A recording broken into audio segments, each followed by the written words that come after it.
சிறகடிக்க ஆசை சீரியலோட upcoming episode என்னென்னு பார்க்கலாம். மனோஜ் தன்னுடைய ஃப்ரெண்டு கிட்ட கடையில் நடந்த பிரச்சனையை பற்றி பேசிகிட்டு இருக்காரு. உடனே மனோஜோட ஃப்ரெண்டும், இந்த பிரச்சனைக்கெல்லாம் நீ இவ்வளோ பதட்டமாக இருந்தா பிஸ்னஸ் நடத்தவே முடியாது, நான் சொல்கிற மாதிரி செய் அப்படின்னு ராணியும் அவங்க வீட்டுக்காரரும் மறுபடியும் உன் கடைக்கு வந்து பிரச்சனை செய்ய போகிறதும் இல்லை, இந்த கடையிலேருந்து பொருள் வாங்குறது, உன்கிட்ட பணம் வாங்கி உன்னை ஏமாத்துறதுன்னு இப்படிப்பட்ட வேலையை செய்ய மாட்டாங்க அப்படின்னு ஒரு யோசனை சொல்கிறாரு. நாளைக்கே ராணியோட வீட்டுக்காரர் இல்லாதப்ப ராணியோட வீட்டுக்கு நான் வர சொல்லும்போது நீ வரணும். நீ வந்தது மட்டும் இல்லாமல், ஆமாம் நான் எந்த தப்புமே செய்யலை, ஆனால் நீ என்னை அவமானப்படுத்திட்ட, அது மட்டும் இல்லை என்னை ஏமாற்றி பணம்லாம் வாங்கினல்ல, இப்போ உண்மையாகவே நான் என்ன செய்ய போகிறேன்னு பாரு அப்படின்னு நான் சொன்ன மாதிரியே நீ பேசு, நான் சொன்ன மாதிரியே நீ செஞ்சா இந்த ராணியும் உடனே இனி உங்கள் வழிக்கே நான் வரமாட்டேன், எந்த பிரச்சனையும் செய்ய மாட்டேன் அப்படின்னு சொல்லி உங்ககிட்ட மன்னிப்பும் கேட்டுருவாங்க. இனி கடைக்கு வந்து அவங்களால எந்த பிரச்சனையும் செய்யவும் முடியாது. அதனால நான் சொன்ன மாதிரியே நீ செஞ்சா இந்த ராணி அவங்க வீட்டுக்காரரால் இனி உனக்கு எந்த பிரச்சனையும் வராது அப்படின்னு இங்கே மனோஜோட ஃப்ரெண்டு வந்து ஒரு யோசனை சொல்கிறாரு. உடனே மனோஜும், நான் அப்படியெல்லாம் செஞ்சா அந்த ராணி அவங்க வீட்டுக்காரருன்னு மறுபடியும் வந்து பிரச்சனை செய்ய மாட்டாங்கல்ல, ஏற்கனவே என்னை பற்றின ஆதாரம் இருக்குன்னு அவங்க எப்போ பார்த்தாலும் அந்த ஆதாரத்தை வச்சு தான் என்கிட்ட நிறைய பணம் வாங்கணும்னு நினைக்கிறாங்க, என்னை ஏமாற்றணும்னு நினைக்கிறாங்க. என்ன செய்ய, என்னாலையும் ரோகிணியாலையும் எதுவுமே செய்ய முடியாமல் அவங்க முன்னாடி எந்த தப்பும் செய்யாமல் பணத்தை கொடுத்து ஏமாந்து போய் தான் நிற்கிறோம். நீ சொன்ன எல்லாமே சரியாக நடக்கும்ல, நீ எனக்கு உதவி செய்வல அப்படின்னு கேட்குறாரு மனோஜ். முத்து சொன்னதை நீ சரியாக செய்யலை, அதனால தான் அந்த ராணிக்கிட்டேயும் அவங்க வீட்டுக்காரர்கிட்டையும் நீ வசமாக மாட்டிக்கிட்ட. இனி இங்கே நீ பிஸ்னஸ் செய்யணும், அவங்க மூலமாக நீ ஏமாந்து நிற்கக்கூடாதுன்னா நான் சொன்னதை நீ சரியாக செஞ்சாதான் எல்லாமே உனக்கு எந்த பிரச்சனையும் இல்லாமல் நடக்கணும் சொல்ல. சரி நீங்கள் என்ன சொல்கிறீங்களோ அதை செய்கிறேன்னு ஒத்துக்கிறாரு மனோஜ். இதன் மூலமாக பெரிய பிரச்சனை வரப்போகுதுன்னு தெரியாத மனோஜும் அவங்க ஃப்ரெண்டு சொன்ன மாதிரியே செய்யலான்னு யோசிக்கிறாரு. அந்த சமயம் அங்கே ரோகிணி வரதை பார்த்துட்டு மனோஜ்கிட்ட அவரோட ஃப்ரெண்டு சொல்கிறாரு, சரிப்பா நான் தான் இந்த யோசனையெல்லாம் சொன்னேன்னு ரோகிணிக்கு தெரிய வேண்டாம், முதல்ல நம்ம வந்து திட்டம் போட்ட மாதிரி இந்த வேலையை செய்வோம், அதுக்கப்புறமா ரோகிணி நம்ம புத்திசாலித்தனம் என்னன்னு தெரிஞ்சுக்கிட்டும் அப்படின்னு சொல்ல. நீ சரியாக தான் சொல்கிற, இதை பற்றி ரோகிணி கிட்ட சொன்னால் உடனே வேண்டாம் இப்படிலாம் செய்ய வேண்டான்னு ரோகிணி வந்து சொல்ல ஆரம்பிச்சிருவா. ஏன் பிரச்சனை ரோகிணிக்கு புரியாதுல்ல, ரோகிணி இந்த கடையோட ஓனராக இருந்தால் இந்த பிரச்சனையை பற்றி புரிஞ்சுப்பா, நீங்கள் சொல்கிற மாதிரியே நான் செய்கிறேன் அப்படின்னு சொல்ல. உடனே எங்க மனோஜோட ஃப்ரெண்டும் அங்கேருந்து கிளம்பி போறாரு. அங்கே வந்த ரோகிணி, என்ன மனோஜ் என்ன செஞ்சிட்ருக்கேன்னு கேட்க, கடையில் நிறைய வேலை இருக்குது அதெல்லாம் பார்த்துட்ருக்கேன். ஆமாம் நீ என்ன இவ்வளோ சீக்கிரமாக கடைக்கு வந்துட்ட? இல்லை நான் ஃபோன் பண்ணி வர வைக்கணும்னு நினச்சேன் அதான் கேட்டேன்னு சொல்லும்போது, வேற ஒன்றும் இல்லை, அந்த ராணியும் அவங்க வீட்டுக்காரரும் இன்னும் என்னென்ன பிரச்சனை செய்ய போகிறாங்களோ அப்படின்னு ஒரே யோசனையாகவே இருந்தது. என்னால் பார்லரில் வேலை பார்க்கவே முடியல தெரியுமா. அந்த மீனாவும் முத்துவும் நல்லா யோசித்து புது பிஸ்னஸ்லாம் ஆரம்பிச்சிருக்காங்க, அவங்க எப்படியெல்லாம் முன்னேறுறாங்க மனோஜ், ஆனால் நம்மளால் எதுவுமே செய்ய முடியல பார்த்தியா, அதான் ஒரே யோசனையாக இருக்குன்னு சொல்ல. இனி அந்த ராணியாலையும் அவங்க வீட்டுக்காரராலையும் நமக்கு எந்த பிரச்சனையும் வராது ரோகிணி அப்படின்னு மனோஜ் சொல்கிறத கேட்டுட்டு, எப்படி உன்னால் சொல்ல முடியும், அவங்க தான் தேடி வந்து கடையில் இருக்க பொருளெல்லாம் எடுத்துகிட்டு போகிறாங்களே, வேணும்னா பணம் கூட கேட்பேன்னு சொல்கிறாங்களே, அவங்களால நிறைய பிரச்சனை வரும் தான் எனக்கு தோணுதுன்னு இங்கே ரோகிணி சொல்கிறாங்க. எனக்கு ஒரு நல்ல யோசனை இருக்குது, நான் என்ன செய்ய போகிறேன்லாம் நீ கேட்காத, ஆனால் கண்டிப்பாக இனி அந்த ராணியாலையும் அவங்க வீட்டுக்காரராலையும் நமக்கு எந்த பிரச்சனையுமே வரப்போகிறதில்ல, அது மட்டும் என்னால் சொல்ல முடியும் ரோகிணி, நீ கவலைப்படாமல் இரு நான் பார்த்துக்கிறேன்னு சொல்ல. என்ன மனோஜ் உன்னால் ஒன்றுமே செய்ய முடியாது, ஏன்னா இந்த பிஸ்னஸ் ஆரம்பிக்கிறதுக்கு கூட நான் தானே உனக்கு யோசனை சொன்னேன், அதனால தான் இப்போ நீ வந்து இந்த கடையோட ஓனராகவே இருக்க, இப்போ தனியாக ஏதாவது செய்ய போகிறேன்னு சொல்லி பிரச்சனையில் மாட்டிக்காத. அந்த ராணியும் அவங்க வீட்டுக்காரரும் வேணும்னே திட்டம் போட்டு அன்னைக்கு வந்து என்னெல்லாம் பேசுனாங்க செஞ்சாங்கன்னு உனக்கு தெரியும்ல, இப்போ உன்னை பற்றின ஆதாரம் அவங்கக்கிட்ட இருக்கிறதுனால அவங்க என்ன வேணாலும் செய்வாங்க, நம்ம அவமானப்பட்டு தலை குனிஞ்சு நிற்கக்கூடாது, யோசித்து ஒரு நல்ல முடிவாயிடு. சரி நான் கடையில் இருக்க மற்ற வேலையை பார்க்குறேன்னு சொல்லிட்டு போகிறாங்க ரோகிணி. அந்த ஆதாரம் இருக்கிறதுனால தானே ராணி அவங்க வீட்டுக்காரர் அந்த பேச்சு பேசிட்டு போனாங்க, இப்போ ரோகிணி என் மேலே நம்பிக்கையே இல்லாத மாதிரி பேசுகிறா, அதுக்கெல்லாம் காரணம் அவங்க 2 பேரும் தான். இனி அவங்களெல்லாம் சும்மா விட மாட்டேன். நாளைக்கே என் ஃப்ரெண்டு ராணியோட வீட்டுக்கு போக தான் போகிறாரு, அங்கே அந்த ராஜா இல்லைன்னு தெரிஞ்சுக்கிட்டு என்னை வர சொன்ன உடனே அங்கே போய் நான் கண்டிப்பாக ராணிக்கிட்ட பேசுவேன். அது மட்டும் இல்லாமல் என் ஃப்ரெண்டு சொன்ன மாதிரி தான் நான் செய்வேன். அதுக்கப்புறம் இருக்குது, அவங்க 2 பேரையும் நான் சும்மா விட போகிறதில்ல அப்படின்னு சொல்லிட்டு யோசிக்கிறாரு மனோஜ். வீட்டுக்கு வந்த விஜயா உட்காந்து அழுதுகிட்டே இருக்க உடனே அண்ணாமலையும், விஜயா என்னாச்சு அப்படின்னு கேட்கும்போது, என்ன சொல்ல முடியும், எதையும் சொல்ல முடியாத நிலைமையில நான் இருக்கேன். இந்த முத்து இப்படி வந்து எனக்கு கிடைக்க இருந்த வாய்ப்பை கிடைக்க விடாமல் செஞ்சது மட்டும் இல்லாமல் என்னை பற்றின உண்மையை பார்வதியோட ஃப்ரெண்டு கிட்ட சொல்லி இப்படி மாட்டி விட்டுட்டான். நான் தலை குனிஞ்சு நின்னேன், அவமானப்பட்டு நின்னேன். இதுக்கெல்லாம் காரணம் இந்த முத்து. வேற நான் அழாமல் என்ன செய்ய முடியும்? என் வீட்டுக்காரர் வேற என்னை கேள்விக்கு மேலே கேள்வி கேட்குறாரே அப்படின்னு உட்காந்து அழுதுகிட்டே இருக்க உடனே அண்ணாமலையும், என்ன விஜயா ரொம்ப சந்தோஷமாக கிளம்பி போனேன். அது மட்டும் இல்லை விஜயா, அங்கே பார்வதியோட ஃப்ரெண்டு உன்கிட்ட வந்து உன்னை ரொம்ப பாராட்டி பேசுனாங்க பார்த்தியா? என்னால் அதை நம்பவும் முடியல, நம்பாமல் இருக்கவும் முடியல. இருந்தாலும் அவங்க உன்னை பாராட்டும் போது எனக்கு அவ்வளோ சந்தோஷமாக இருந்ததுன்னு சொல்ல, ஆமாங்க, இனி அவங்க பாராட்டவே மாட்டாங்க போதுமா அப்படின்னு சொல்கிறாங்க. என்ன நடந்துச்சு, எதுக்கு இப்படி கோவமாக பேசிகிட்டு இருக்கேன்னு சொல்ல, என்னை பற்றி என்னைக்காவது உங்களுக்கு அக்கறை இருக்கா, பாசம் இருக்கா என்ன? என்னை பற்றி கேட்குறீங்க? உங்களுக்கு அந்த முத்து மீனா தானே முக்கியம். அவங்களால எனக்கு வர பிரச்சனை எனக்கு மட்டும்தானே தெரியும்னு சொல்கிறாங்க விஜயா. முத்து மீனாவால் யாருக்கும் பிரச்சனை வராது. நீயா ஏதாவது பிரச்சனை செஞ்சு மாட்டிக்கிட்டாதான் இப்படி உட்காந்து அழுதுட்டு இருக்கணும். ஆனால் முத்துவும் மீனாவும் உனக்கு நல்லது மட்டும்தான் செய்வாங்கன்னு சொல்லும்போது, தெரியுங்க, அவங்க 2 பேரும் எப்படிப்பட்டவங்கன்னு நான் ரொம்ப தெளிவாக புரிஞ்சுக்கிட்டேங்க. என்கிட்ட எதையும் கேட்காதீங்க அப்படின்னு அழுதுகிட்டே ரூமுக்கு போகிறாங்க.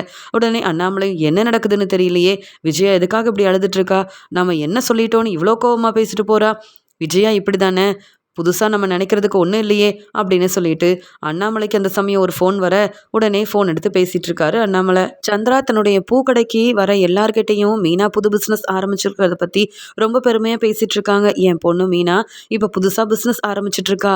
அது மட்டும் இல்லாமல் அதன் மூலமாக மீனாவுக்கு நீங்களும் ஒரு வாய்ப்பு கொடுத்தீங்கன்னா நல்லா இருக்கும் அப்படின்னு சொல்ல, அப்படியா, பரவாயில்லையே, மீனா முதல்ல பூ கொடுத்துட்டு இருந்தா, அப்புறம் டெக்கரேஷன் ஆர்டர் எல்லாத்தையும் எடுத்து செஞ்சா, இப்போ புது பிஸ்னஸ் வேற ஆரம்பிச்சிட்டாளா? உங்கள் பொண்ணு மீனா பெரிய புத்திசாலியாலாம் இருக்கா அப்படின்னு சொல்ல, ஆமாம், மீனாக்கு நிறைய திறமை இருக்குது. என் பொண்ணு இப்படிலாம் முயற்சி செஞ்சு முன்னேறுவான்னு நான் நினைக்கவே இல்லை அப்படின்னு பேசிகிட்டு இருக்கும்போது அங்கே மீனாவும் வந்துடுறாங்க. அம்மா என்னம்மா அப்படின்னு கேட்கும்போது, வா மீனா, உன்னை பற்றி தான் பேசிகிட்டு இருக்கேன்னு சொல்ல, என்னம்மான்னு கேட்கும்போது, இல்லை, இவங்க எல்லாரும் கோயிலுக்கு வந்தாங்க, நமக்கு தெரிஞ்சவங்க தான், உன்னை பற்றி நான் சொல்லிட்டு இருந்தேன்னு சொல்லும்போது, அப்படியா, என்னம்மா புது பிஸ்னஸ் செய்கிறேன்னு கேட்க மீனா ரொம்ப தெளிவாக ஒவ்வொன்றையும் அவங்களுக்கு புரிகிற மாதிரி சொல்கிறாங்க. பரவாயில்லம்மா, எதுவுமே வீணாகக்கூடாதுன்னு நீ இப்படி பழத்தை வச்சு அவங்களுக்கு பயன்படுற மாதிரி இப்படி ஒரு வேலையெல்லாம் செய்கிறியே, இது எல்லாத்துக்குமே பிரயோஜனமாக இருக்கும். நீ யோசிச்சு இப்படி பிஸ்னஸ் செய்யணும்னு நினச்சதே ஒரு பெரிய விஷயந்தான். சொல்லப்போனால் எங்கள் வீட்டில் கூட ஃபங்க்ஷன் வரப்போகுது. கண்டிப்பாக மீனா, நாங்கள் ஒன்றை தான் டெக்கரேஷனோட இருக்கோம். இந்த மாதிரி புது பிஸ்னஸ் செய்கிறல்ல, அது எங்களுக்கும் வந்து கண்டிப்பாக பயன்படும்.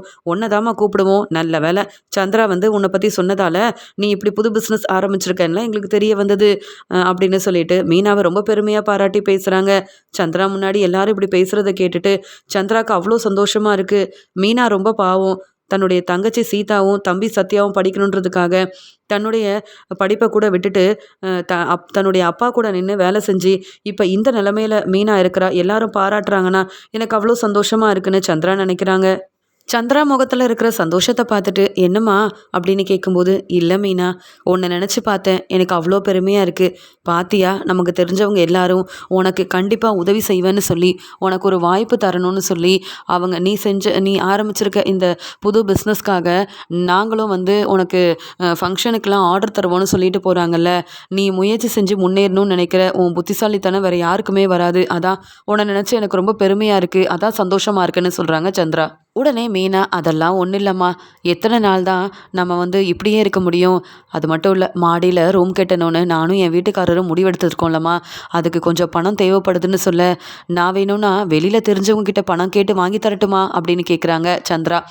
என்னம்மா நீங்கள், என் வீட்டுக்காரர் சம்பாதிக்கிற பணம், நாங்கள் சேர்த்து வைக்கிற பணம்னு எங்கள் பணத்தில் தான்மா மாடியில் ரூம் கட்டணும்னு நாங்கள் ஆசைப்படுறோம். அப்படி தான் என் மாமியார் முன்னாடி தெளிவாக சொல்லியிருக்கேன். நான் வந்து கடன் வாங்கி ரூம் கட்டணும்னு நினச்சிருந்தா எப்பயோ நான் வந்து எனக்குன்னு ரூமை வந்து கட்டியிருப்பேம்மா. என் வீட்டுக்காரர் வந்து ரூம் கட்டி கொடுத்துருப்பாரு. ஆனால் அப்படிலாம் செஞ்சால் அந்த கடன் பணத்தையும் நாங்கள் திருப்பி தரணும்ல. ஏற்கனவே சீதாவோட கல்யாணத்துக்காக வெளியில் கொஞ்சம் பணம் வாங்கியிருக்கோம், அதெல்லாம் வேறு தரணும்.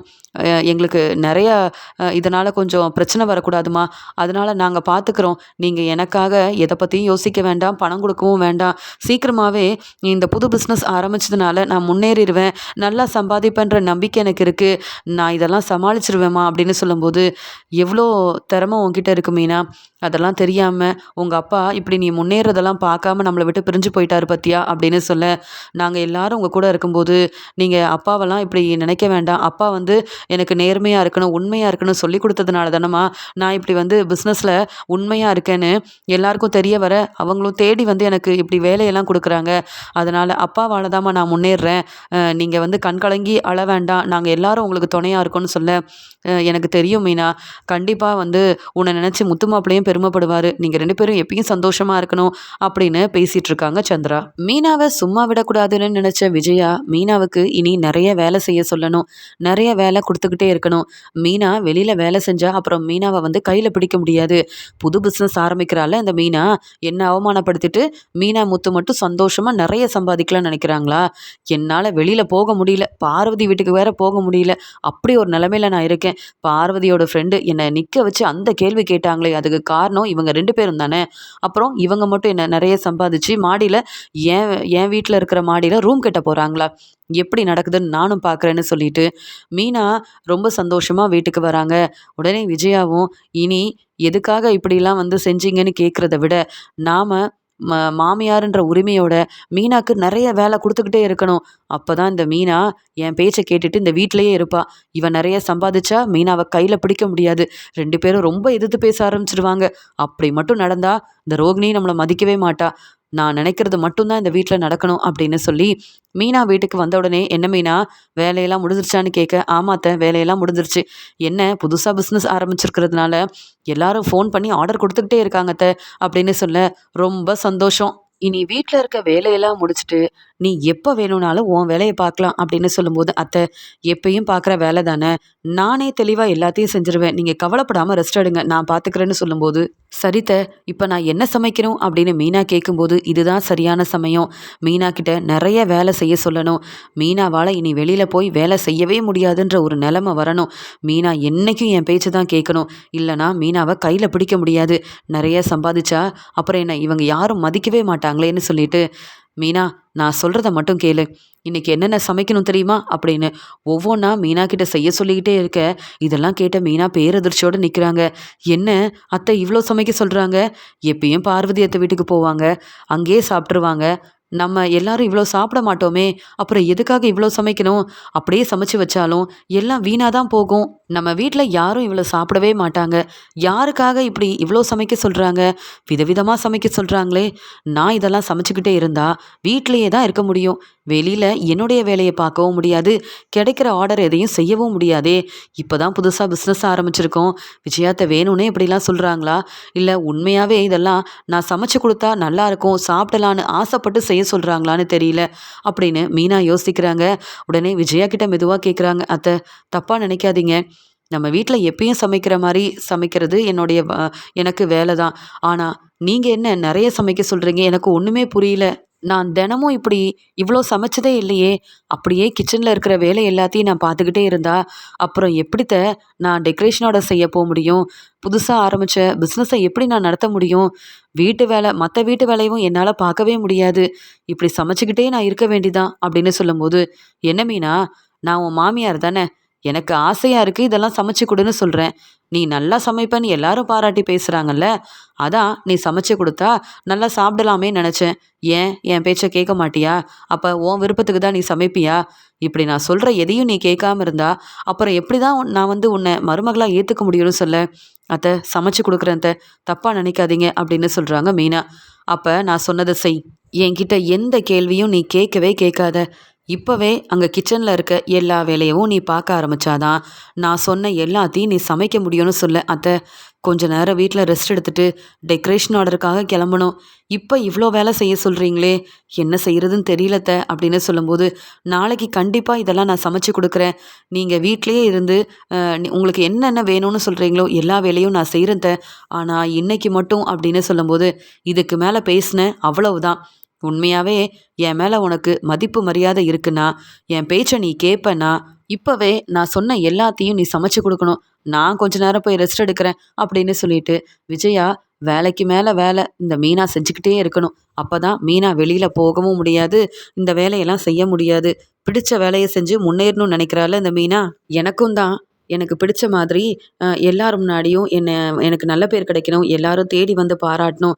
அது மட்டும் இல்லாம எனக்கும் வந்து நல்ல பேர் கிடைக்கணும் அப்படின்லாம் நினச்சேன். பெரிய வாய்ப்பு எனக்கு கிடைக்கும்னு ஆசையா இருந்தேன். ஆனா, அது எல்லாமே ஒண்ணும் இல்லாம செஞ்சீங்கல்ல. இப்ப மீனா உன்னையும் நான் சும்மா விட போறதில்ல. இந்த முத்துவையும் சும்மா விட போறதில்ல அப்படின்னு சொல்லிடுறாங்க. மீனாவும் கிச்சன்ல போய் விஜயா செஞ்ச ஒவ்வொன்னையும் சமைக்க ஆரம்பிக்கிறாங்க. அவங்களுக்கு ரொம்ப நேரம் ஆகுது. இந்த வேலைய நான் எப்ப முடிக்கிறது? எப்ப வெளியில போறதுன்னு தெரியலையே! இங்க உடனே மீனாவும் அவங்களுக்கு தெரிஞ்ச அந்த அக்காங்களுக்கு ஃபோன் பண்றாங்க. "அக்கா, நான் சீக்கிரமா வந்துருவேன். நீங்க எல்லாரும் வேலைய நல்லபடியா செய்யுங்கன்னு" சொல்ல, "என்ன மீனா, உண்மையாவே உன்னால வர முடியுமா? முடியாதா? இல்ல வேற எதுவும் வேலை இருந்தா கூட சொல்லிரு, நாங்க பார்த்துக்குறோம்." இல்ல எதுக்கு சொல்றோம்னா, என் முத்து தம்பி வந்தா கூட நல்லாருக்கும். நெறைய பொருள் வேற வாங்க வேண்டியது இருக்கு. நீ வருவேன்னு தான் நாங்க இவ்ளோ நேரம் காத்துட்டு இருந்தோம்னு சொல்ல, "அக்கா, வீட்ல எல்லா பொருளும் இருக்குக்கா. நான் என் வீட்டுக்காரர வர வச்சு நான் அனுப்பி வைக்கிறேன். நீங்க சீக்கிரமா வேலையெல்லாம் ஆரம்பிச்சுருங்க. அது மட்டும் இல்ல, வீட்ல கொஞ்சம் பிரச்சனைக்கா. நான் அதெல்லாம் முடிச்சுட்டு வர முடியுமான்னு கூட தெரியலன்னு" சொல்லும்போது, "பரவால்ல மீனா, எப்படி என்ன செய்யணும்னு நீ சொல்லிட்டல்ல. கண்டிப்பா இந்த டெக்கரேஷன் ஆர்டர நீ எதிர்பார்த்தத விட நல்லாவே நாங்க செஞ்சுருவோம். சரி மீனா, நீ உன்னுடைய வேலைய பாரு, நாங்க பார்த்துக்குறோம்னு" சொல்லிட்டு அங்க ஃபோன வைக்கிறாங்க. அங்க மீனாக்கு தெரிஞ்ச அந்த அக்காங்களும். உடனே மீனாக்கு அப்பதான் சந்தோஷமா இருக்கு. எப்படியோ எனக்கு தெரிஞ்சவங்க வேலையெல்லாம் செய்றேன்னு சொல்லிட்டாங்க. ஆனா விஜயாத்த எதுக்காக இன்னைக்கு என்கிட்ட பாசமா வேற இதெல்லாம் சமைச்சு தர சொல்றாங்க.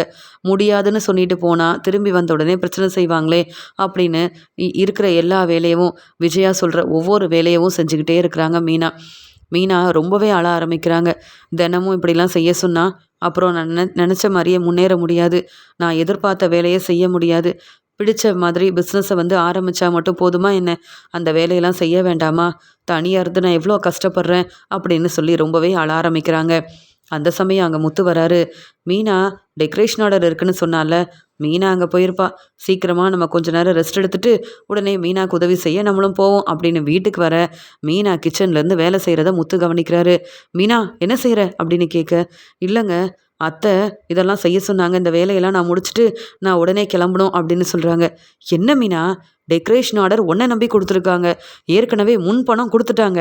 நீ வீட்ல இருந்து வீட்டு வேலை செஞ்சுட்ருக்க. யார் சொன்னாங்க இந்த வேலையெல்லாம் நீ செய்யணும்னு? அம்மா வேணும்னே திட்டம் போட்டு, நீ வந்து அந்த வேலைக்கு போக்கூடாதுன்னு வீட்டு வேலைய செய்ய வச்சா, நீயும் அவங்க பேச்ச கேட்டுட்டு இருப்பியா?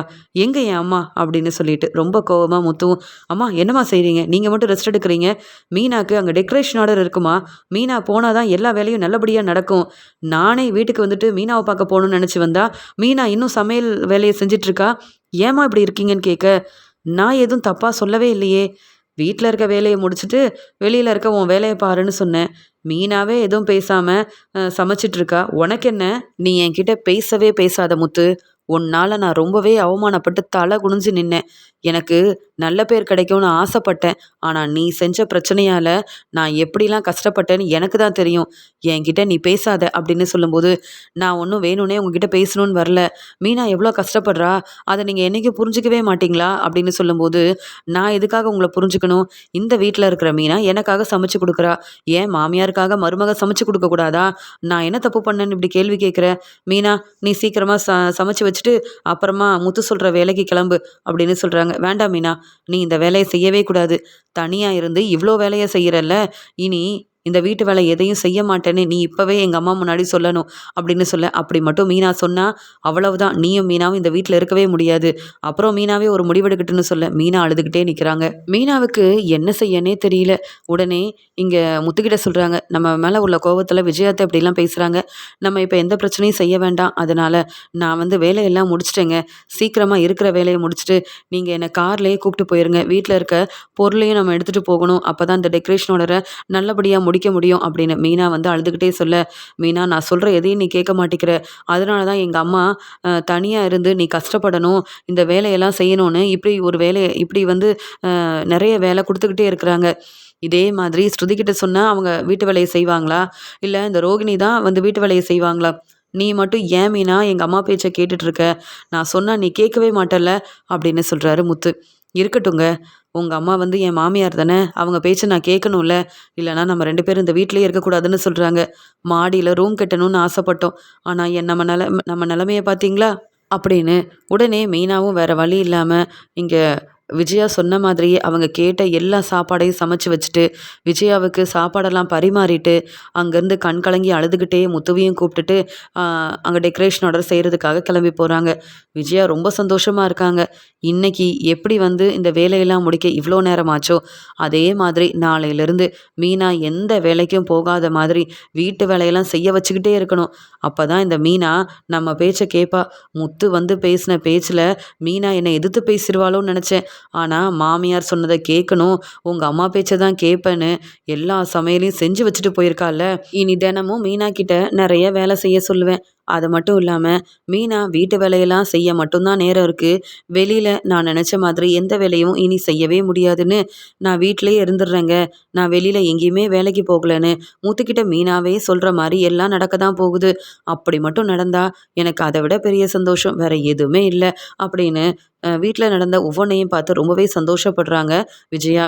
இங்க மீனாவும் முத்து உதவியால அங்க டெக்கரேஷன் ஆர்டர ரொம்ப நல்லபடியா செஞ்சு முடிச்சதால, அவங்க எதிர்பார்த்த வருமானமும் அவங்களுக்கு கிடைக்குது. உடனே முத்து, "பாத்தியா மீனா, நீ இந்த டெக்கரேஷன் ஆர்டர் செய்ய போகக்கூடாதுன்றதுக்காக எங்க அம்மா திட்டம் போட்டு உனக்கு நெறைய வேலை சொல்லிக்கிட்டே இருக்காங்க. இப்படியே அவங்க சொல்றது எல்லாத்தையும் நீ கேட்டுட்டு இருந்தா, அப்புறம் உன்னால இப்படி வெளியில வேலை செய்ய முடியாது, சம்பாதிக்க முடியாது. நீ வீட்லயே தான் எப்பயும் போல இருக்கணும். அப்புறம் அந்த ரோகிணி, ஸ்ருதின்னு யாராவது உன்ன மதிப்பாங்களா? மதிப்பு தருவாங்களா? இப்ப நீ வெளியில சம்பாதிக்கும்போதே எங்க அம்மா உன்ன மதிக்க மாட்டேங்கிறாங்க. மருமகளா ஏத்துக்க மாட்டேங்கிறாங்க. வருமானம்னு ஒண்ணு இல்லன்னா, அப்புறம் யாருமே நம்மள புரிஞ்சுக்க மாட்டாங்க மீனா. அதனால மத்தவங்கள மாரி நீயும் சம்பாதிக்கணும்னு நான் உனக்கு உதவி செய்றேன். ஆனா நீ தான் என்ன புரிஞ்சுக்க மாட்டேங்கிற. என் பேச்ச கேட்க மாட்டேங்கிற. அப்பா கிட்ட இத பத்தி நான் பேசியே ஆகணும்." அப்படின்னு சொல்லிட்டு இருக்காரு முத்து. மனோஜ் அவரோட ஃப்ரெண்டுக்கு ஃபோன் பண்றாரு. "என்ன, அந்த ராணி வீட்டு பக்கத்துல தானே இருக்க? இப்ப அவங்க வீட்டுக்காரர் ராஜா அங்க தான் இருக்காரா இல்லையா? நீ ஃபோன் பண்ணா தானே நாங்க வர முடியும்." அப்படின்னு சொல்லி கேட்கும்போது, "இல்ல, அவங்க 2 பேரும் பேசிட்டு இருக்காங்க. அதான் நான் சொன்னேன்ல, அவங்க வீட்டுக்காரர் வெளியில போனா தான் நான் உன்ன கூப்பிட முடியும். நீ வந்து இப்ப வந்துராத. உன்ன பார்த்தா அந்த ராணியும் அவங்க வீட்டுக்காரரும் பெரிய பிரச்சனை செஞ்சுருவாங்க." அப்படின்னு சொல்லி பேசிட்டு இருக்காங்க. உடனே அங்க ராணியோட வீட்டுக்காரரும் தனக்கு கொஞ்சம் வேலை இருக்குன்னு சொல்லிட்டு வெளியில கிளம்புறாங்க. இங்க மனோஜோட ஃப்ரெண்ட் இத பார்த்த உடனே ரொம்ப சந்தோஷமா மனோஜுக்கு ஃபோன் பண்றாங்க. "மனோஜ், இப்ப எங்க இருக்கன்னு?" கேட்க, "நான் முன்னாடியே கடைக்கு வந்துட்டேன். ரோகிணிக்கு இதெல்லாம் தெரியக்கூடாதுல்ல. அதான் நான் சீக்கிரம் வந்துட்டேன். இப்ப ராணி எங்கன்னு?" கேட்கும்போது, "ராணி வீட்ல தனியா தான் இருக்காங்க. நீ வந்தா அவங்க கிட்ட புரியிற மாரி பேசலாம். அது மட்டும் இல்லாம, நான் சொன்ன மாரியே நீ வந்து ராணி கிட்ட பேசணும். எந்த பிரச்சனை வந்தாலும் நம்ம பார்த்துக்கலாம்." அப்படின்னு சொல்ல, இருந்தாலும் ராணியோட வீட்டுக்காரர பார்த்தா தான் கொஞ்சம் பதட்டமா இருக்கு. அவர் வேற வந்துட்டாருன்னா, அவ்வளவுதான் பிரச்சனை பெருசாயிரும்னு சொல்ல, "நானும் இருப்பேன்ல, நீ கவலைப்படாம வா." அப்படின்னு சொல்லி கூப்பிடுறாங்க. இங்க தன்னுடைய ஃப்ரெண்டு சொல்றது எல்லாமே நம்ம நல்லதுக்கு தான். இதனால இனி ராணியாலயும், அவங்க வீட்டுக்காரராலயும் நமக்கு பிரச்சனையே வராது அப்படின்னு நெனச்ச மனோஜ் நம்பி உடனே அங்க கிளம்பி போறாரு. ராணி மட்டும் தான் அவங்க வீட்ல இருக்காங்க. அவங்களும் யார்கிட்டயோ ஃபோன்ல பேசிட்டு இருக்காங்க. உடனே மனோஜ் கிட்ட சொல்றாங்க அவங்களோட ஃப்ரெண்டு, "பாத்தல்ல, நான் தான் இங்க வெளியில நிக்கிறேன். நீ முதல்ல உள்ள போய் பேசு." அப்படின்னு சொல்ல, "ஆமா, நான் கண்டிப்பா பேசுவேன். இனி இவங்களால எனக்கு எந்த பிரச்சனையும் வரக்கூடாது." அப்படின்னு சொல்லிட்டு அங்க ராணியோட வீட்டுக்கு போறாங்க. ராணி உடனே, "நீங்களா?" அப்படின்னு கேட்க, "நான் தான். நீங்க எப்பயுமே என் கடைக்கு வருவீங்கல்ல. எனக்கும் நெறைய வேலை இருக்கு. அதான் உங்ககிட்ட பேசிட்டு போலாமேன்னு வந்தேன்னு" சொல்றாரு மனோஜ். உடனே ராணியும், "நீங்க என்கிட்ட பேச வேண்டிய அவசியம் இல்ல. முதல்ல இங்கேருந்து கிளம்புங்க. ஏற்கனவே உங்க மேல நான் ரொம்ப கோவமா இருக்கேன். நீங்களும் அந்த ரோகிணியும் எங்கள ஏமாத்தணும்னு திட்டம் போட்டீங்கல்ல. அதனால தான் கடைக்கு வந்து நாங்க தேவையான பொருளெல்லாம் வந்து எடுத்துட்டு வந்தோம்ன்னு" சொல்ல, "அப்படியா? உங்க வீட்ல இருக்கிற எல்லா பொருளும் என் கடையில உள்ளது. பணமே குடுக்காம ஏமாத்தி இப்படி பொருள வாங்கி வச்சிருக்கீங்க. அப்படிதானேன்னு?" சொல்லும்போது, "ஆமா." அப்படின்னு சொல்ல ராணி, "உன்ன நான் ரொம்ப நல்லா பார்த்துப்பேன். நீ தானே சொன்ன, நான் நெறைய தப்பு பண்ணியிருக்கேன்னு. அதான் உண்மையாவே உன்கிட்ட பேசிட்டு போலாம். நீ சொன்ன மாரியே நடந்துக்கலாம்னு நெனச்சேன்." அப்படின்னு சொல்லும்போது, "வேண்டாம் மனோஜ். என் வீட்டுக்காரர் இங்க பக்கத்துல தான் போயிருக்காரு. இப்ப ஃபோன் பண்ணா உடனே வந்துருவாரு. உன்ன சும்மா விடமாட்டாரு. நீ எதுவும் என்கிட்ட பேச வேண்டாம். இங்கேருந்து கிளம்பு. நீ ரொம்ப நல்லவன்னு நெனச்சேன். உன்ன நான் ஏமாத்தணும்னு நெனச்சா, நீ வீட்டுக்கே வந்து பிரச்சனை செய்றியா?" அப்படின்னு ரொம்ப கோவமா பேச, உடனே மனோஜும், "இன்னைக்கு நான் உன்ன சும்மா விட போறதில்ல. உன்னால தான் எனக்கு பிரச்சனைக்கு மேல பிரச்சனை வருது. கடையில வந்து நான் எந்த தப்புமே செய்யல. ஆனா தப்பு செஞ்சதா சொல்லி என்ன அவமானப்படுத்தினல்ல. நான் மட்டும் என்ன உன்ன சும்மா விடுவேனா என்ன?" அப்படின்னு சொல்லி பேசிட்டு இருக்கும்போதே, "வேண்டாம் மனோஜ். முதல்ல இங்கேருந்து கிளம்புங்க. உங்ககிட்ட பேச விரும்பல. அப்புறம் நான் வந்து போலீஸ வர வைக்க வேண்டியதா போயிரும்னு" சொல்ல, நீ இப்படிலாம் சொன்னா நான் வந்து இங்கேருந்து கிளம்பி போயிருவேன்னு நினைக்கிறியா? உன்ன பத்தி எனக்கு நல்லாவே தெரியும். போலீஸ வர வச்சா நீ தான் வசமா மாட்டிப்பேன்னு" சொல்லும்போது, உடனே ராணியும், என்கிட்ட தான் ஆதாரம் இருக்கு. நீ வந்து எப்படி என்ன மாட்டி விட முடியும்? நீ தான் என்ன ஏமாத்தியிருக்கன்னு எல்லார்கிட்டயும் சொல்லுவேன் அப்படின்னு சொல்லும்போது, உடனே தன்னுடைய ஃப்ரெண்டு சொன்ன மாதிரியே மனோஜும் அங்க வந்து ராணி கிட்ட பேசுறாரு. அந்த சமயம் ராணிக்கு என்ன செய்யன்னே தெரியல. உடனே இங்க வந்து மனோஜுக்கு தெரியாம தன்னுடைய ஃபோன எடுத்து அங்க வந்து போலீஸ்க்கு ஃபோன் பண்ணிடுறாங்க. "சார் சீக்கிரம் வாங்க சார்" அப்படின்னு சொல்லி இங்க நடக்கிற எல்லாத்தையும் சொல்றாங்க. "சார் இங்க மனோஜ் வந்து பிரச்சனை செய்றாரு. நீங்க தான் சார் வரணும் முதல்ல" அப்படின்னு சொல்லிட்டு இங்க நடக்கிற எல்லாத்தையும் சொல்லி ராணி வந்து ஃபோன்லயே அழுகுறாங்க. உடனே போலீஸும் "நீங்க எங்கேம்மா இருக்கீங்க?" அப்படின்னு கேட்டு தெரிஞ்சுக்கிட்டு, "சார் சீக்கிரமா வாங்க சார். என் வீட்டுக்காரர் இப்ப தான் கொஞ்சம் வேலை இருக்குன்னு வெளியில போனாரு. வேணும்னே எங்கள ஏமாத்துன மனோஜ் மறுபடியும் வீட்டுக்கு வந்து பிரச்சனை செய்றாரு சார்" அப்படின்னு ஃபோன் பண்ணிடுறாங்க. "என்ன இந்த ராணி சொன்ன மாதிரியே போலீஸ்க்கு ஃபோன் பண்ணிட்டாளே! முதல்ல இங்கேருந்து கிளம்பணும்" அப்படின்னு சொல்லிட்டு, அங்க மனோஜ் வெளியில வரும்போது ராணியோட வீட்டுக்காரரும் வந்துடுறாங்க. வந்த உடனே இங்க ராணி அழுதுகிட்டே சொல்றாங்க. நடந்த எல்லாத்தையும் சொல்றாங்க. "இந்த மனோஜ் என்னலாம் பேசினான் தெரியுமா? அது மட்டும் இல்லங்க. ம் நம்ம வந்து மனோஜ ஏமாத்திட்டோமா! அதனால இவன் என்னலாம் செஞ்சான் தெரியுமா? அப்படின்னு சொல்லி இங்க ராணி அழுதுகிட்டே பேச, இங்க வந்து ராணியோட வீட்டுக்காரருக்கு ரொம்ப கோவம் வருது. "இப்படிலாம் செய்வேன்னு நான் நினைக்கவே இல்ல மனோஜு. நாங்க என்னவோ இப்படிலாம் சொன்னா உன்கிட்ட இருந்து பொருளெல்லாம் வாங்கலாம்னு நெனச்சோம். ஆனா வேணும்னே தேடி வந்து பிரச்சனை செய்றியா? நான் இல்லன்னு தெரிஞ்சுக்கிட்டு தானே நீ இங்க வந்த" அப்படின்னு சொல்ல, "இல்ல நான் அப்படிலாம் செய்யல. நான் எந்த தப்பும் செய்யல. ராணிகிட்ட பேசிட்டு போலான்னு வந்தேன். என் மேல எந்த தப்பும் இல்ல" அப்படின்னு சொல்ல, ராணியோட வீட்டுக்காரரும் "உன்ன பத்தி எனக்கு நல்லாவே தெரியும். நீ எப்படிப்பட்டவன்னு இப்ப நான் புரிஞ்சுக்கிட்டேன்" அப்படின்னு ராணியும் அவங்க வீட்டுக்காரரும் மனோஜ பலார் பலார்ன்னு வெளுத்து வாங்குறாங்க. "போலீஸ் வர வரைக்கும் நீ எங்கேயுமே போகக்கூடாது. நீ தான் இப்ப வசமா மாட்டிக்கிட்ட. ஏற்கனவே உன்கிட்ட கொஞ்சம் பணம் வாங்கணும்னு நெனச்சேன். இப்ப உன் கடையவே நான் வாங்கிருவேன் போலயே" அப்படின்னு சொல்லிட்டு மனோஜ வெளுத்து வாங்குறாங்க. இது எல்லாத்தையும் பார்த்த மனோஜோட ஃப்ரெண்டு, "மனோஜ் இப்படி மாட்டிப்பான்னு நான் நெனைக்கவே இல்ல. நான் தான் அவனுக்கு யோசனை சொன்னேன்னு மத்தவங்களுக்கு தெரிஞ்சா நானும்ல மாட்டிப்பேன். போலீஸ வேற வர வைக்கிறதா பேசிக்கிறாங்க. இனி இங்க இருந்தா சரிப்பட்டு வராது. நம்ம கிளம்பிற வேண்டியதான்" அப்படின்னு மனோஜ அப்படியே விட்டுட்டு மனோஜுக்கு உதவி செய்யாம, அங்க தனக்கு எந்த பிரச்சனையும் வரக்கூடாதுன்னு மனோஜோட ஃப்ரெண்டு உடனே கிளம்பி போயிடுறாரு. உடனே மனோஜும், "என் ஃப்ரெண்டு இங்க தான் இருக்காரு. அவர நான் வர சொன்னேன்னா, அப்புறம் உங்களுக்கு தான் நெறைய பிரச்சனை வரும். என்ன வந்து விடுங்க. நான் கிளம்பி போறேன். எனக்கு நெறைய வேலை இருக்குன்னு" சொல்ல, "அது எப்படி? நான் இல்லன்னு தெரிஞ்சுக்கிட்டு, நீ வீட்டுக்கு வந்து பிரச்சனை செய்வ. நான் பார்த்துட்டு அமைதியா இருக்கணுமா? நீ செஞ்சது எவ்வளோ பெரிய தப்புன்னு இப்ப போலீஸ் வருவாங்கல்ல, அவங்களே உனக்கு சொல்லி புரிய வைப்பாங்க. நீ எல்லாம் உள்ள போனா தான், உனக்கு வந்து நீ செஞ்சது தப்புன்னே புரிய வரும் போல. கண்டிப்பா நீ வெளியில வரவே முடியாது" அப்படின்னு வசமா மாட்டிக்கிட்ட மனோஜ ராணியும் அவங்க வீட்டுக்காரரும் வெளுத்து வாங்குறாங்க. அந்த சமயம் அங்க போலீஸும் வந்துடுறாங்க. அங்க வந்த போலீஸும், ஆமா என்ன நடந்துச்சுன்னு கேட்க, ராணி அழுதுகிட்டே, ஏற்கனவே மனோஜ் மேல நெறைய தப்பு இருந்தது. அவர் இப்ப வீட்டுக்கு வந்து பிரச்சனை செஞ்சுட்டாரு. இவர் வேணும்னே இப்படிதாங்க செய்றாரு. என்னையும் என் வீட்டுக்காரரையும் பிரிக்கணும்னு நெனைக்கிறாரு போல" அப்படின்னு அழுதுகிட்டே சொல்ல, உடனே வசமா மாட்டிக்கிட்ட மனோஜும், "இல்ல சார், இவங்க 2 பேரும் தான் ஏற்கனவே என் கடையிலேருந்து ரூ. 3,00,000 பணத்த எடுத்துட்டு போனாங்க. இப்ப மறுபடியும் வந்து அவங்க பணம் கேட்கக்கூடாதுன்றதுக்காக வீட்டுக்கே வந்து பேசிட்டு போலான்னு வந்தேன். ஆனா இவங்க என்ன தப்பா புரிஞ்சுக்கிட்டாங்கன்னு" சொல்லும்போது, "இல்ல சார், நான் வந்து பொய் சொல்லல. வேணும்னா இந்த ஆதாரத்த பாருங்க" அப்படின்னு மனோஜ் வீட்டுக்கு வந்து பேசினது, என்னென்னலாம் வந்து நடந்துச்சுன்னு ஒவ்வொன்னையும் தான் ஃபோன்ல இங்க வந்து ராணி ஆதாரமா எடுத்து வச்சதால வசமா மாட்டிக்கிறாரு மனோஜ். உடனே அங்க வந்த போலீஸும், "என்ன பெரிய கடையோட ஓனரா இருந்தா என்ன வேணாலும் செய்யலாம்னு நெனைக்கிறியா என்ன? இப்ப நீ தான் மாட்டிக்கிட்ட. அவங்க கிட்ட ஆதாரம் இருக்கு. அது மட்டும் இல்ல, நீ என்னலாம் பேசியிருக்க.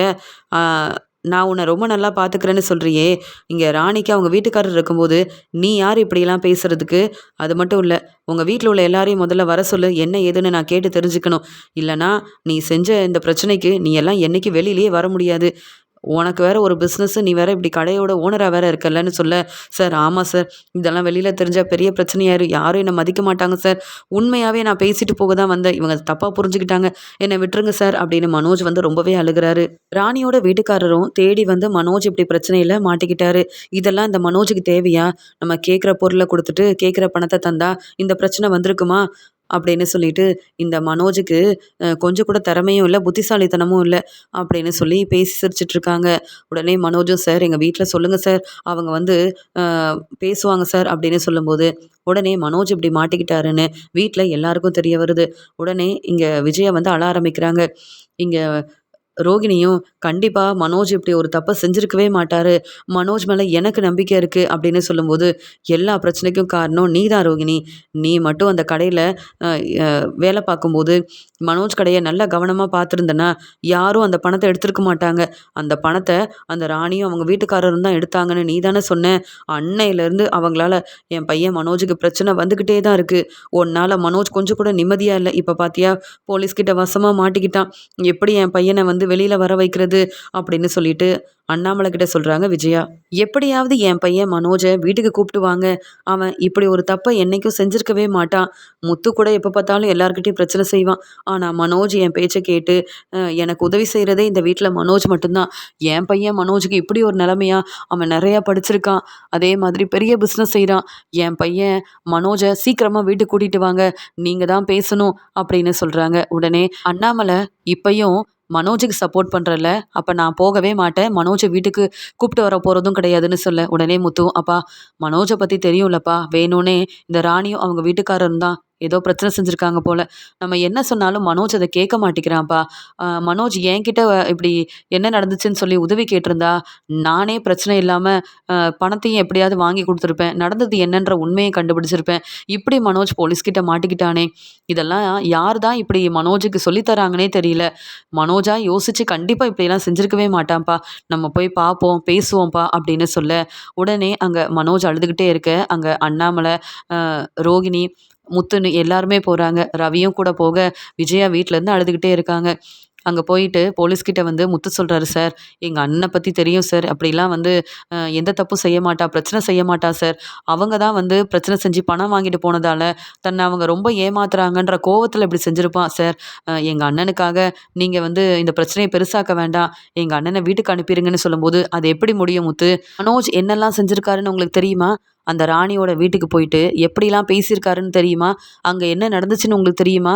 ராணி அழுதுகிட்டே எங்களுக்கு ஃபோன் பண்ணாங்க. அங்க போனதுக்கு அப்புறமா தான் எங்களுக்கு இந்த ஆதாரத்தையும் காட்டுனாங்க. வீட்டுக்கு வந்த மனோஜ் என்னெல்லாம் செஞ்சாருன்னு அவங்க ஆதாரம் எடுத்து வச்சிருந்துருக்காங்க. அவங்க ஃபோன்ல இருந்த ஆதாரம் இதுதான். வேணும்னா பாருங்கன்னு சொல்லி காமிக்க, இந்த மனோஜ் வந்து நானே உன்ன பார்த்துக்கிறேன். அது மட்டும் இல்லாம உன் வீட்டுக்காரர நம்பாத. இனி உனக்கு எவ்வளோ பணம் வேணும்னாலும் நான் தரேன். இது ரோகிணிக்கும் தெரிய வேண்டாம்." அப்படின்னு மனோஜ் வந்து பேசின எல்லாத்தையுமே பார்த்துட்டு ரொம்ப கோவமா இருந்த வந்து அண்ணாமலை, "நீயா இப்படிலாம் பேசின மனோஜ்?" அப்படின்னு மனோஜ பலார் பலார் பலார்ன்னு வெளுத்து வாங்குறாரு. ரோகிணி தலை குனிஞ்சு நிக்கிறாங்க. மனோஜ் எதுக்காக இப்படி பேசணும்? ஏற்கனவே கடைக்கு வந்த இந்த ராணி கிட்ட பேசி மாட்டிக்கிட்ட மனோஜ் மறுபடியும் வீட்டுக்கு எதுக்கு போகணும்? இதுக்காக தான் இந்த ராணியாலயும், இனி அவங்க வீட்டுக்காரராலயும் நம்ம கடைக்கு எந்த பிரச்சனையும் வராதுன்னு நேத்து சொல்லும்போதே நான் கொஞ்சம் யோசிச்சிருக்கணும். என்ன ஏதுன்னு கேட்டிருக்கணும்.